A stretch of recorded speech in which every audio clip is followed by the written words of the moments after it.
অনেক মায়া মমতা আন্তরিকতা পেয়েছি, যা বলার মতো নয়। কিন্তু আমি যদি এখানে আইছি, কিন্তু আমার বডি এখানে আমার মন আত্মা যা আছে সব কিছু জগন্নাথপুরে রয়ে গেছে। আমি আপনাদের এই কৃতজ্ঞতা এবং ভালোবাসা বলার মতো নয়। আমি আজীবন আপনাদের হতাশ করবো এবং জগন্নাথপুরের ইতিহাসে বিরল সম্মান। 23 বছরের সেবার স্বীকৃতিতে মুয়াজ্জিন গোলাম কবিরকে রাজকীয় বিদায়। সুনামগঞ্জের জগন্নাথপুর পৌর শহরের উত্তর জগন্নাথপুর কেন্দ্রীয় জামি মসজিদের দীর্ঘদিনের মুয়াজ্জিন গোলাম কবিরকে ভালোবাসা, শ্রদ্ধা ও কৃতজ্ঞতা ভাসিয়ে এক ঐতিহাসিক রাজকীয় বিদায় জানিয়েছেন ঐতিহ্যবাহী উত্তর জগন্নাথপুরের গ্রামবাসী। এলাকাবাসীর ভাষ্য, জগন্নাথপুরের ইতিহাসে এমন বিদায়ী সংবর্ধনার নজির এই প্রথম।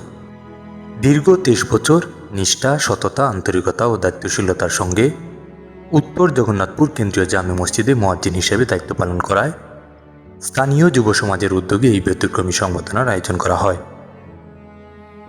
শুক্রবার জুমার নামাজ শেষে মসজিদ প্রাঙ্গণে আয়োজিত অনুষ্ঠানে গোলাম কবিরকে ফুলেল শুভেচ্ছা, সম্মাননা স্মারক, উপহার ও নগদ অর্থ তুলে দেওয়া হয়। পরে শত শত যুবক, মুসল্লি ও এলাকাবাসীর অংশগ্রহণে মোটরসাইকেল শোভাযাত্রার মাধ্যমে তাকে নিজ বাড়ি পর্যন্ত সম্মানের সঙ্গে পৌঁছে দেওয়া হয়। পুরো এলাকা উৎসবমুখর হয়ে ওঠে। প্রিয় মুয়াজ্জিনকে এক নজর দেখতে রাস্তায় দুই পাশে ভিড় করেন নারী, পুরুষ, শিক্ষার্থী সহ নানা বয়সের মানুষ। ভালোবাসা আর কৃতজ্ঞতার এই দৃশ্য অনেককেই আবেগ আপ্লুত করে। এ সময় অনুষ্ঠানে উপস্থিত ছিলেন মসজিদ কমিটির মোতাওয়াল্লি আকমাত আলী, সদস্য ফারুক আহমদ, আনোয়ার মিয়া, মঈনুদ্দিন, আজিজুল মিয়া ও আব্দুল কালাম। অনুষ্ঠানটি পরিচালনা করেন যুব সমাজের পক্ষে সাংবাদিক আলী হোসেন খান। এ সময় বক্তব্য রাখেন ফারুক মিয়া, আনোয়ার মিয়া, আলী হোসেন রাজু, আব্দুল কাদির, নাজকি মিয়া ও শায়েক মিয়া। এ সময় বক্তারা বলেন, গোলাম কবির 23 বছর ধরে নিষ্ঠা, সততা, আন্তরিকতার সঙ্গে আল্লাহর ঘরের সেবা করেছেন। তার অবদান উত্তর জগন্নাথপুরের মানুষ চিরদিন শ্রদ্ধার সঙ্গে স্মরণ করবে।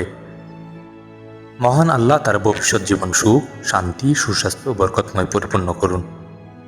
অনুষ্ঠানে গ্রামের সর্বস্তরের যুব সমাজ, মুসল্লি ও গণ্যমান্য ব্যক্তিবর্গ উপস্থিত ছিলেন। ভালোবাসা ও সম্মানের এমন অনন্য বিদায়ী স্থানীয়দের কাছে দীর্ঘদিন স্মরণীয় হয়ে থাকবে। রুইন আহমেদ, সিলেট প্রতিদিন।